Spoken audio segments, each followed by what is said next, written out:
This is the Lembit Opik Show on today's News Talk Radio, TNT.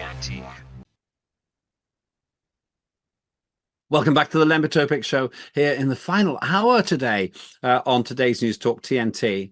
This final hour is going to be an absolute cracker. I'm with Chris THRALL. Chris, thanks for joining me on today's News Talk TNT. You're absolutely welcome, Lembit. Thank you.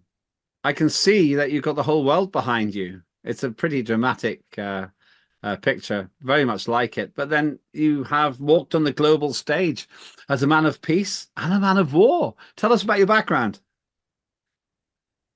Oh gosh, how long have you got? We've only got 48 minutes. We've got 48 minutes. Oh gosh. So very briefly, as a young man, I served in the Royal Marines Commandos.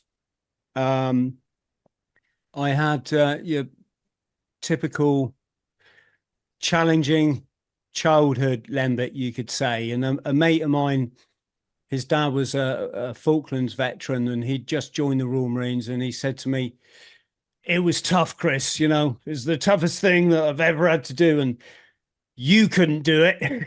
So I said to him, "Yes, I can."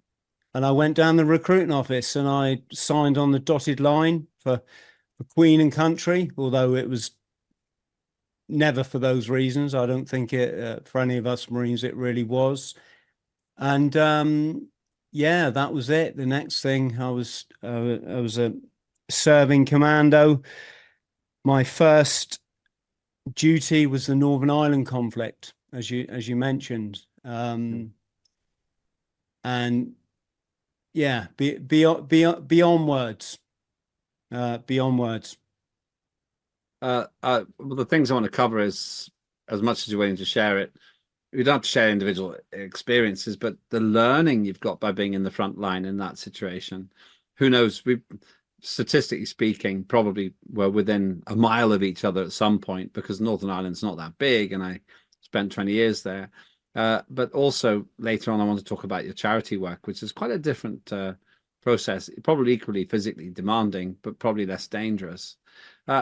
You have been in the Green Berets, and I know that these are the elite fighting groups. You have to be pretty tough to get through that. What was the training like to become a Green Beret and be in the commandos? Well, they quote it as the toughest military infantry training on the planet. It certainly felt like it, Lembit. It's 8 months. You study at Lympstone Commando. Like I say, you know, a lot of us, I can't speak for everybody, but I would imagine a lot of us were quite dispossessed young men looking to prove ourselves, which I think we certainly did. I think the bigger question to be asked is, when you take me here today, the idea of killing someone is just utterly abhorrent, goes against every what can I say? Every sort of protocol of being an enlightened spiritual individual. And that therein lies the problem. So you're taking disenfranchised young people, you're putting them in a theatre of war, essentially, where they believe in order to, quote unquote, prove themselves, their job is to take other life. Obviously, it's done under the guise of security, you know, protecting your homeland, etc., etc. But as we've seen from the last 20 years, the question really is, are you fighting for the military-industrial complex? And if so, who controls that? Who profits from it? Who supports our soldiers when they come back from war or they finish their military career? Myself, I finished my military career, and all the unresolved childhood trauma that I'd experienced was still there. So I fell on my, excuse my French, I fell on my ass in spectacular style, ended up chronically mentally unwell, chronically addicted to substances, had to then, I mean, in my case, work it all out for myself. And then finally a charity helped me get back on my feet. So there you go. Yeah. So what people like to refer to as heroes, which is nothing we'd ever refer to ourselves in the forces as, you got to go cap in hand to a charity to, you know, to get back at life. So in terms of that, after the break, I want to talk about really your experiences in Northern Ireland, and also then about your charity work. Just in terms of what you've said, do you think that you fell down as an individual because of the person you were before you went into the army, or was it anything to do with the training itself? Oh, what a brilliant question. I would say the primary, because of the damage I'd experienced as a child, which was unhealed, unresolved. I'd never had to think about it. I had a 7-year career in the Marines. Very proud, Lembit, to be a Royal Marines commander, and I always will be. The proudest moment of my life wasn't getting my green beret. It wasn't watching my son being born, although, you know, that's always obviously going to be very, very special to me. It was the moment when they said I'd been accepted into the Royal Marines, and I passed this very tough 3-day course that we have to do. And I'd done it. I defied parents that told me I was a failure, being homeless. I was homeless for the first time, I think, at 15, then again at 17. That doesn't include later on when I was homeless on the streets of Hong Kong. And the services provide a home for you. And in the Royal Marines, it's the best home. You're amongst some of the most wonderful people on the planet, some of the most brilliant brothers. And yeah, it doesn't get over the fact that you've got that childhood trauma within you. And when you see a lot of our servicemen falling down when they enter what we call civvy street, so civilian life, it's never factored in. People want to think that PTSD is this thing that war heroes get when they go off to war and they come back and they've seen all this trauma. But for the most part, or it's certainly in my experience of all the charity work I've done and being doing a lot of work in the veterans community, it's the fact that we were damaged youngsters and nobody ever addressed that. It sounds to me, we'll talk about your podcast and what you've done after the break, but it sounds to me from what you're saying, being in the military really put your issues on hold rather than caused the issues. This is a strange analogy, Chris, but when I was in Parliament, what I noticed was that people weren't maturing emotionally. People didn't grow up when they were in Parliament, and I think that was because they were in a very intense institution where you didn't need to. You could stay as mature as you were when you went in because a lot of things were done for you. A lot of the grown-up stuff was done for you. And maybe the same happened there.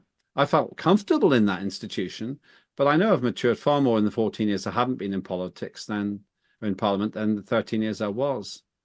How do you feel? Does that relate at all for you? I think you're hitting the nail on the head, Lambert. I think, when you're in a job where you get paid 24/7 in sickness and in health, all you've got to do is say, yes, sir, even when you don't really mean it.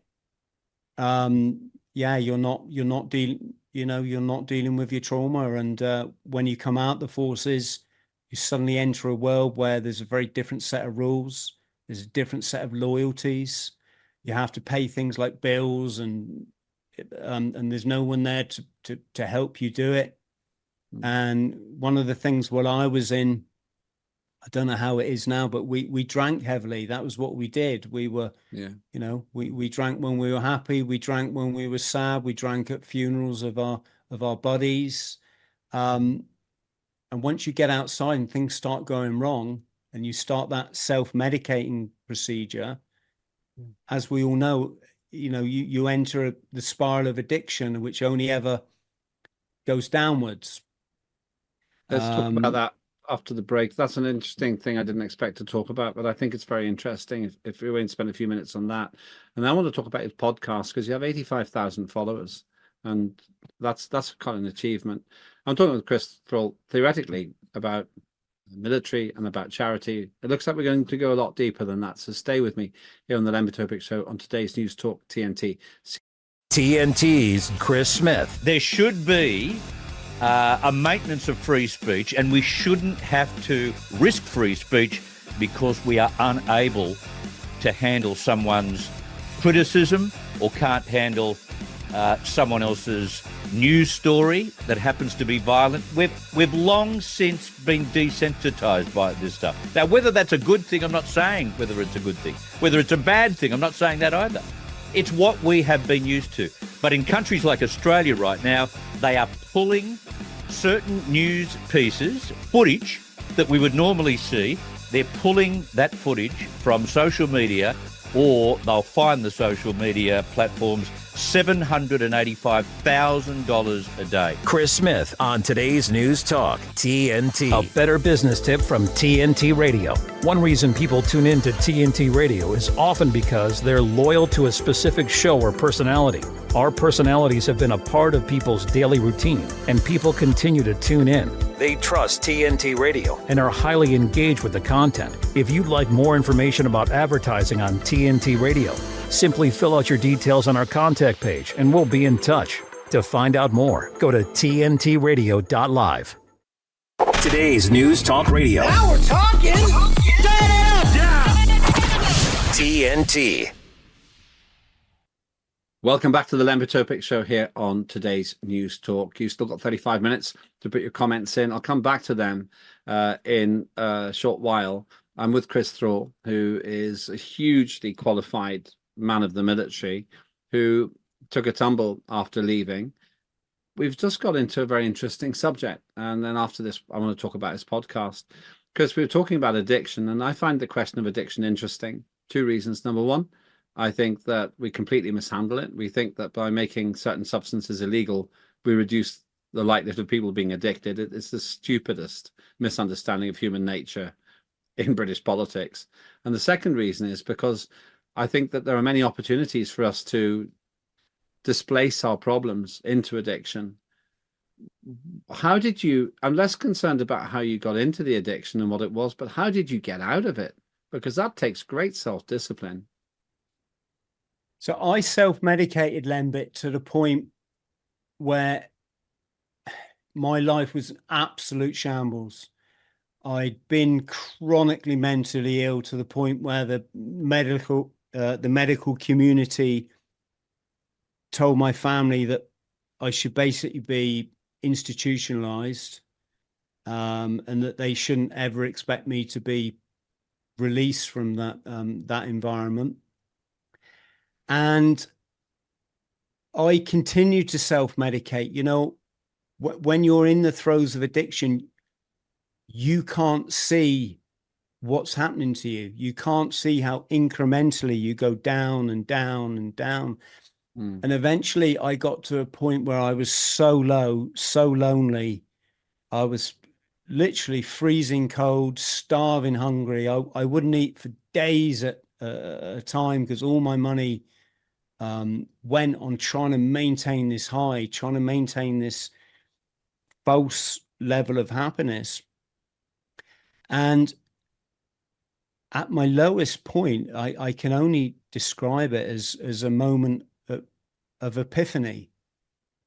And I look back to that little boy I was that experienced stuff that no children should really go through. And I thought it's easy to blame other people, isn't it? It's easy to blame, you know, school teachers and or your parents or But who was doing that to me now? It was me. I was punishing myself. I'd put myself in this place.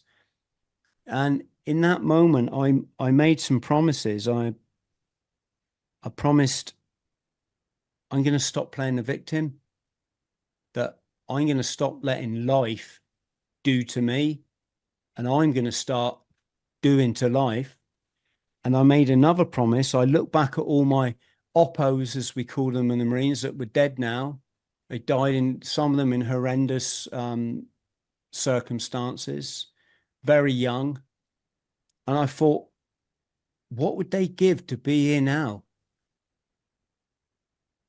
You know, and they don't have that choice, but I do. So I thought, Lembit, do you know what? When I wake up tomorrow morning, I'm no longer the victim, and I'm no longer going to stop not appreciating life. I'm going to be grateful for this opportunity. And that was it. Don't play the victim and be grateful.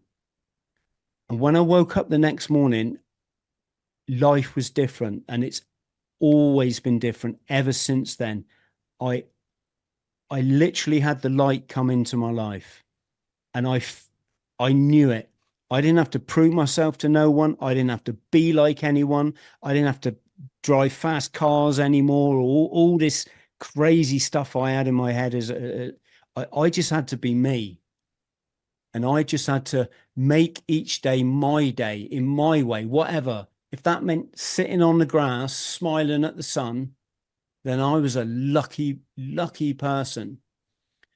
And you asked about the map behind me. I had this 1970s globe that I bought in a car boot sale, and I spun it around. I thought, right, what am I going to do? I thought, right, I'm going to do every single thing I ever want to do.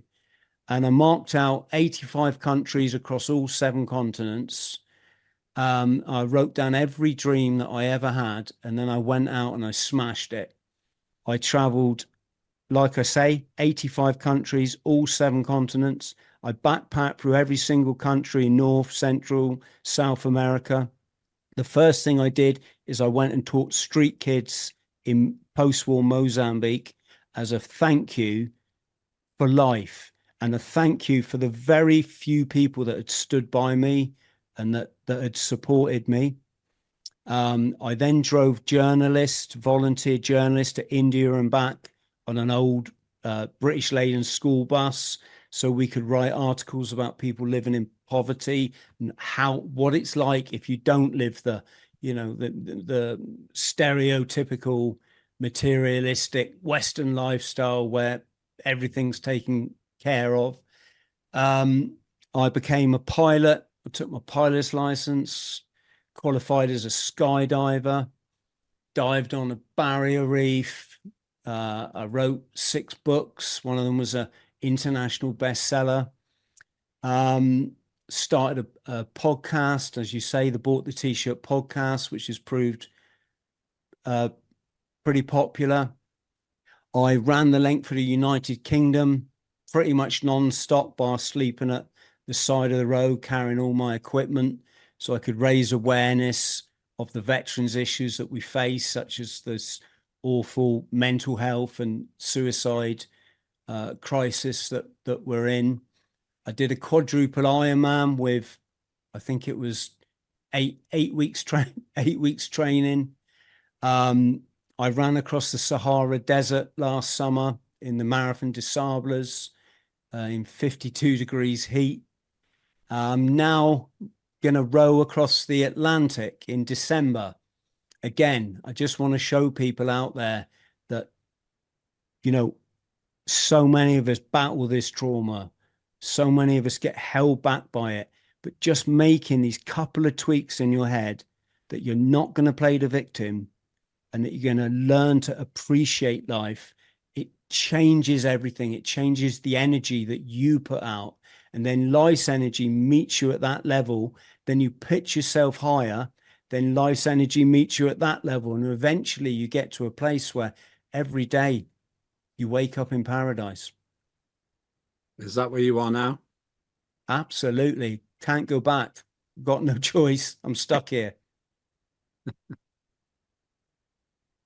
You're an inspirational speaker. Do you speak to groups still? Well, I'll be honest, the podcast really saps a lot of your time and resources, and I try to speak through my show now. Really, I've got some great followers. We have a private Zoom chat every month for those people that support me in any way financially, and the feedback I get is incredible. Particularly through the last 3 years of not what we call it the nonsense, where people lost their livelihoods, families were split up, separated, people died lonely deaths on their own. Lembit, I've had wonderful emails from people just say, Chris, your podcast got us through, got us through all that. And yes, that's what we're here. We're here to be in service now. When you say we're here to be, when you say we're here to be in service, you imply I find what you're saying inspirational. I actually find it uplifting, and I actually feel ashamed of some of the things I complain about in my life. When you think about the things that you've dealt with, question is for you. There's an inference that you have a spiritual dimension to your epiphany. Is it a humanist change of direction, or do you feel that there's a spiritual dimension to this? Yes. So, as the wonderful Nikola Tesla once said, if you want the answers for life, you've got to think in terms of energy, frequency, and vibration. And one thing life is very good at, whether we don't have to get into who the controllers are unless you want to, but they're very good at keeping people in their lower dimensional being, in anger, upset, greed, want, envy, lust, etc., etc., etc.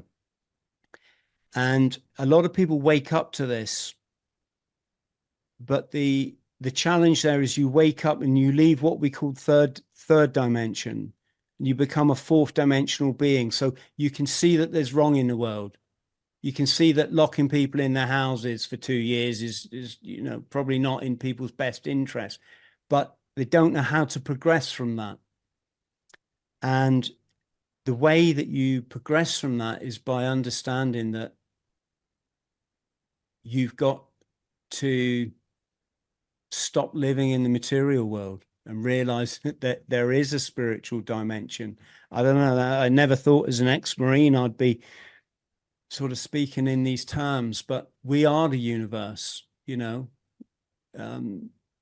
are the universe, and life is very good at hiding your divinity from you and piling on all these pressures and these struggles that keep you suppressed. And I guess there at my lowest moment, that was my breakthrough, wasn't it? That was my breakthrough, that I'm not going to let human relations and human constructs and human power dimension, power struggle, keep me from being all I can be, which is universe. And I didn't expect to say this either in my discussion with you, but it seems relevant. In a film called Jacob's Ladder, the main character Jacob is told by one of his mentors or advisors that I'm paraphrasing a bit, but if you fight things, then it feels like they're demons attacking you all the time, tearing at your soul. But if you let go, then you realize they're really angels helping you to the next stage. Is it possible that the reason it works the way you described, Chris, is because it's only when we've lost everything, or we perceive that we've lost everything, that we're truly free? Gosh, let me just think. Just while you're thinking, the reason I say that is because my personal opinion is that the cosmos doesn't set out to deceive us, but it does set out to distract us. And it provides us with opportunities to be distracted so that the answers are all there. But there is so much noise around us that the the truths which speak quietly are obscured by the noise. And it might be, I'm not saying I have got some great wisdom here. I'm not saying that I've got evidence, but it's a thought. And your story makes me feel that somebody with your great capabilities and your great insights was distracted by things that had occurred around you, and what may have seemed like a poor start in life to begin with. But in reality, all of that was building up to taking you to a point where you could reset, and where suddenly the noises became quiet and you could hear the true resonances of the cosmos. And that's where you found your paradise. My gosh, you should be hosting my podcast, Lembit. I'm happy to come on to your podcast sometime if you'd like. Oh, that would be that would be a wonderful chat. Yes. Yes, I'm conscious I don't want to lose people here, but I was living in the material realm. I thought that if I could buy a faster car, and I drove a bloody almost brand new BMW at 23 years old. I was a full-time Royal Marines commando, earning a pretty decent salary as we did. But I was also had a business that turned over $100,000 a month. I had a mobile phone when people used to say, what's that? It's a phone. Is it? and I thought that was going to make me be me. But of course it never stops, does it? You get to that stage, then you want a faster car and you want a flashier phone and you want more money in your business. And yes, it took a good kick in the teeth, which I fully appreciate, to knock some sense into me. And here's the thing. There's no such thing as bad experiences, although obviously there's unpleasant experiences. But what I mean is, if you have an easy life, if everything's laid on for you, if you never need for anything, want for anything, have to try it, where's the learning in that? Where do you learn? There's nothing, I've had to learn through hardship that all that stuff, that the aforementioned stuff, it doesn't work. And what does work is tuning into yourself, tuning into the universe, raising your vibration. So, and to offer some practical assistance to people that are listening, it's very, very simple. You create what's called a hermetic seal, which comes from a chap called Hermes Trismegistus, which is this is sort of ancient folklore, goes back to the Babylonian mystery schools and this kind of thing. But it's essentially saying that if you live a frugal life, if you eat a simple diet, not overloaded with refined carbohydrates, which toxify your system, they make you acidic, they block your body crystal from connecting with the bigger picture.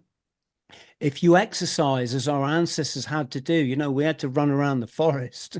That's your breathing. This is why breathing techniques is suddenly so popular. If you get wet and cold occasionally, which is why crazy people like me, we throw ourselves in a plunge pool at every opportunity, and you actually get cold and miserable, and then it stimulates your vagus nerve, as our ancestors had done for ages. If you learn to fast, which again, our ancestors had periods where they wouldn't have had food for days and days on end.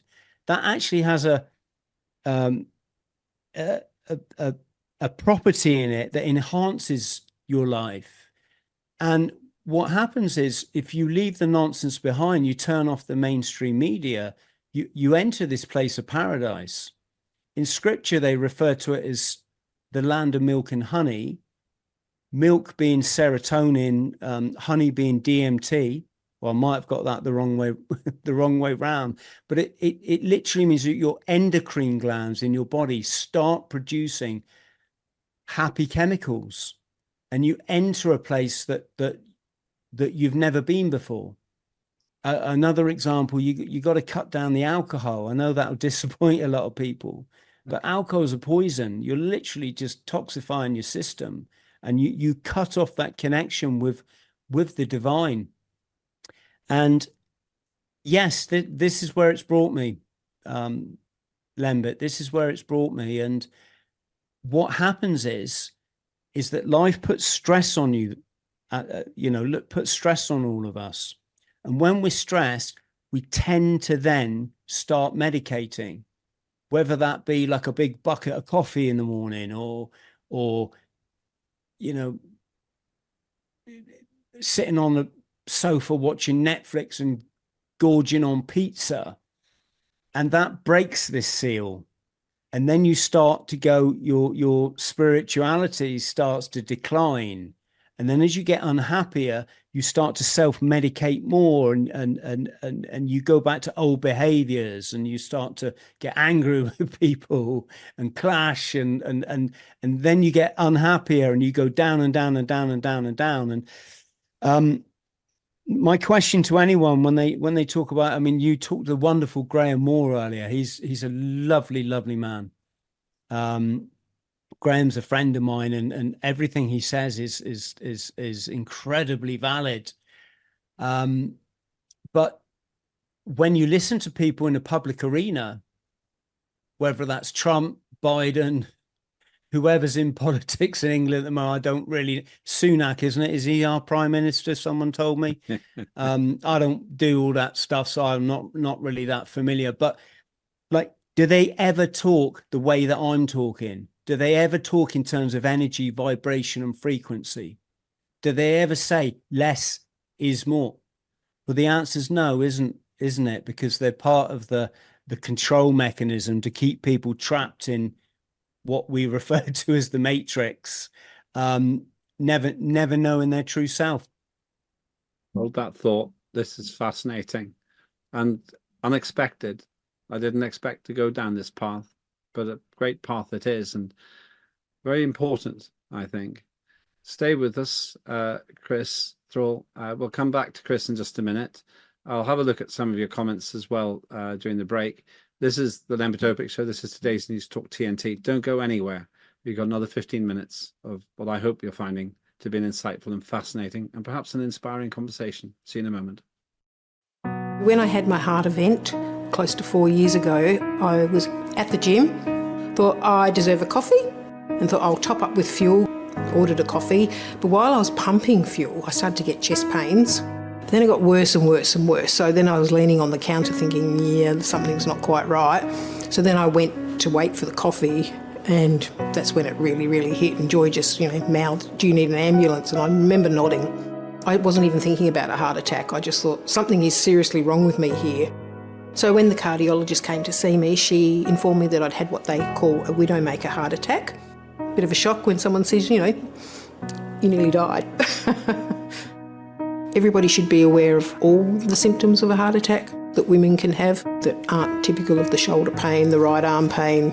I go to the gym, I do yoga, Pilates, I swim, I go on bike rides, and yet I still had a heart attack. You just don't know it could be you. You are loved. You are valued. You are resilient.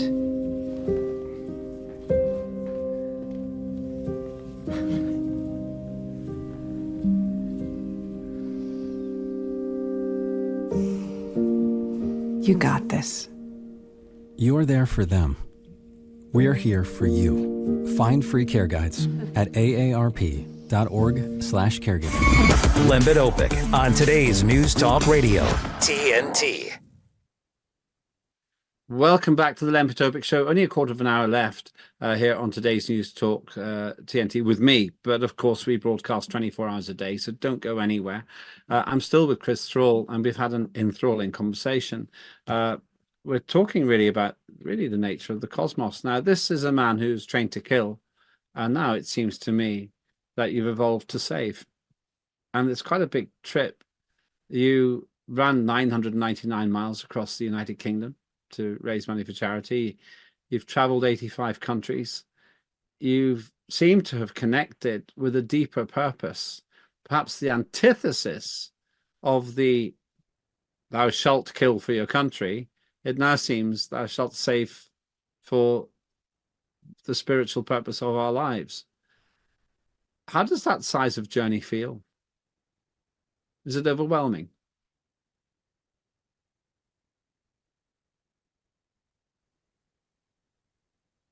Lembit, I've just smashed life in my own way. I haven't really. You could condense everything I've done in this lifetime, whether it's, flying planes, jumping out of them, traveling 85 countries, exploring Antarctica. You could probably condense all that into about 3 years. And I'm 54. That's just the material stuff, isn't it? I think it's the journey that you come on through those 54 years. And undoubtedly, the highest form of vibration is love. It's love, and it just is. I say this on my channel. I don't want to get you in trouble here, but when you go back to our rave days, the dance era, you didn't pop something in your mouth to go and hate people. No, you did it because it enlightened you to the fact that actually you can love all people, and that you be in a dance club, and this guy on your left, he's a refuse collector. Someone your parents told you, you're above that, and this guy's an accountant, but you're all the same. You're all the same. You're all on this journey to be loved. That's it. And it certainly puts a slant then on conflict, doesn't it? Why would a 18-year-old soldier from this country want to hurt a fellow 18-year-old, whether they be in Ukraine or Russia or Afghanistan? Whereas the truth of the matter is, if you wandered into a bar and that person was sat at the bar, and as I've done many times traveling, and I know people listening will relate to this, you turn to the guy, hiya, oh, I'm Chris, yeah, I'm from England. Oh, you're from Ukraine, yeah, oh, brilliant. And within an hour, you've not just embarked on a great evening, but you've swapped email addresses, and you're going to keep in touch with life. This is people. This is our true nature. The problem is the indoctrination we've had through the media, which is the mouthpiece of the controllers, is very powerful, and it's powerful enough to drop the propaganda in there that two 18-year-olds, rather than be hugging each other in a pub or a dance club, are suddenly planning on how they can take each other out the game. It's insanity. It's insanity. And we're entering a new world of consciousness now, where young people, they don't want this anymore. They don't want this anymore. They had got the internet. They can research what was behind, what I always say, those events in New York and Washington that time. They can find out the truth behind it. They can find out the big club, people like Ihor Kolomoisky, who's behind the Ukraine conflict. Find out, Ukraine's third richest oligarch. When they say oligarch, you can substitute that for gangster, can't you? Global mafia. You can find out why we send in America have just decided completely, I guess, not put to any kind of vote. They're going to send 60 billion more for the further massacre of this poor nation. And where does that money really go? Let's be honest. It goes to the arms companies, who then divvy it up with their big club mates, while laughing at the chronically naive public who, and I don't want to be offensive to the public here, because it's not their fault. They're just not educated as to how this scam works. It's called the war scam. Was it Smedley Butler? Was he the American colonel or something? War is a racket. It's a racket, and it was sorry to interrupt. It was explained to me actually by somebody who said America sends the 60 billion to Ukraine, but it doesn't really. what America does is say, we'll spend $60 billion in the military industrial complex in America, and then send the output to Ukraine, which will obviously all get burned up and shot around, and then America gets richer. That's Yes, apparently part of absolutely. the scam. Yes, absolutely. Let me read you some of the comments that have come in. Madrid says he's going to watch Jacob's Ladder. Definitely recommend it. It's a brilliant film. Brilliant film. Hermetica says, I think, Lembit, you're referring to The Dark Night of the Soul. That's true. And I'm not sure if you know this, Chris, but apparently Lucas, the progenitor of Star Wars, based Darth Vader on the idea of the Dark Father, the Dark Patriarch in our souls. Not a lot of people know that. The other few comments here, about the phone, Lord Melbury says, Melbury says, I can remember mobile phones were as big as bricks and their chargers even bigger. I do remember that as well. Holly says, never been motivated by money. Sometimes you have a lot, sometimes you have nothing. It really doesn't matter. Positive programming is the only way. Sandra Kay says, rather cryptically, The Razor's Edge, and another few film references as well. Motorola 8800, apparently, Mr. Moose suggests, is the big phone. And watch The Samurai and the Fly on YouTube, Lembit, regarding noise, says Mogden. Okay, I'd like to see that. Just one more. If you can fast for 72 hours, says Madrid, every cell in your body renews in that time. And Lord Melbury says, I love Chris's insights. So many more positive comments here. Just looking at what you've said, you said earlier on, it's necessary to stimulate the vagus nerve.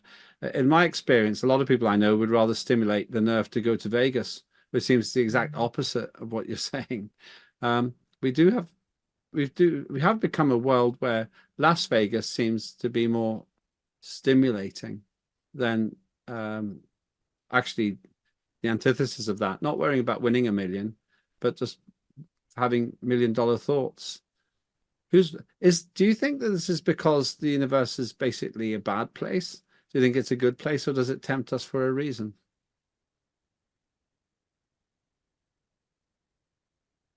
So the universe is just the universe, isn't it? And the energy within it can't escape. Don't they say something like energy within a system is it is what it is? It's, you mentioned Star Wars. I mean, that's a great metaphor. So you got young Luke Skywalker, who I guess was like me as a young Marine, thinking he knew it all, and then you got the old hand, Obi-Wan Kenobi, who'd be your sort of guru type, and he's saying to the youngster, you haven't got the Force, you've got to develop the Force, you've got to, in reality, it's a metaphor for your true divinity. And it's only when you develop that Force, you overcome the dark side. It's the cabal, they love to drop these, they love to put it right in front of your face. Yes. It does seem to me that there's a great allegory in Star Wars. The reason it's so good is because it's a classic fight of good and evil, where the good people sometimes become bad and vice versa. It's a little bit like life, really. It's a fascinating, and as I said before, an inspirational message that you're putting forward. Also very simple, though, albeit hard to do.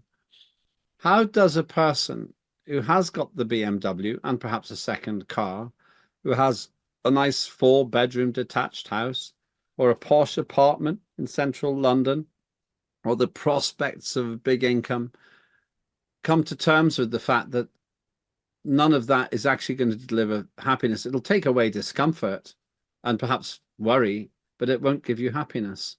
How do you get out of that if you've essentially been bought off by the system? They need to give it all to me, Lembit. especially the fast car. No, I mean, a lot of people are not Didn't expect that answer. I have to be honest.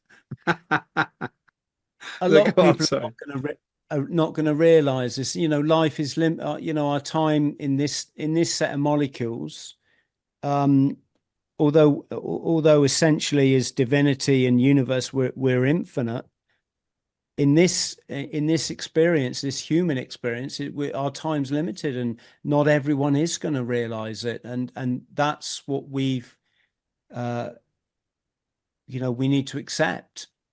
But to people out there that are thinking, hang on a sec, this, I've got all of this stuff, I've got all the, the accolades, so it's not working for me, then we need to go within, because the answers are within.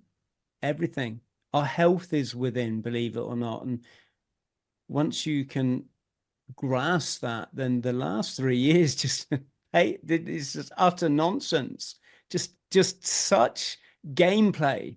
Your health is within. One thing I talk about a lot, if I can encourage anyone, understand you're a living being. You have a pH balance. You can actually physically test it with these strips that you can buy for $2.99 on eBay. And if you hit up green when you test your saliva, hey, I got news for you. You're never going to get ill again, ever. And yet you've got these monsters or these puppets in Parliament that they wouldn't even know what we just talked about, would have no clue. This is personal power. Understand your body, understand how it works. It comes from within. If you're one of these individuals, and I used to be, that you blame Dave down the pub for your illnesses, I would just suggest life's too short to be that deluded. Life's like the answers are within. Just the bloke says the greatest pleasures in life have nothing to do with materialism, something that brings me stress and unhappiness, but with experiences. Being able to share experiences with others is especially wonderful. Chris, although it costs me money to do it, perhaps my favorite place in the world is Terminal 5 at Heathrow Airport, because the whole world is available from that building. And the other good thing about it is when you've flown a flight, you don't have a possession. All you've got is a boarding card left, but you've got an experience. It seems to me that perhaps the meaning of life is the journey itself. I would summarize what I've learned from you in this conversation in those few words. How would you summarize in a few words what you've learned in your 55 years? I'd say buy the ticket, take the ride. That's it. The good, the bad, the ugly, it doesn't matter. It's not bad to have, material objects. I wouldn't mind a Porsche 911 Turbo. I mean, but it's when it defines you, that's when the problem comes in. I don't know about the whole traveling thing, because now what with the... You've done it. Well, with the global pollution, climate, whatever that is, and I won't pretend that I've spoken to some very clever people on the subject, but, paradise really is sitting in your back garden with the sun on your face. Chris Thrall, that's a great place to finish. I really appreciate you coming on. Not the conversation I expected, but it's better conversation than I could have dreamed of. I really appreciate your time and look forward to being on your podcast too as well very soon. And with that, we're out of time. Thank you for watching. I hope you've enjoyed the eclectic mix. Thanks to my guests, thanks to my producer Charlotte, and thanks to the gallery. I'll see you next week and probably during it too. I'm Lembit. This is TNT. Have a great day.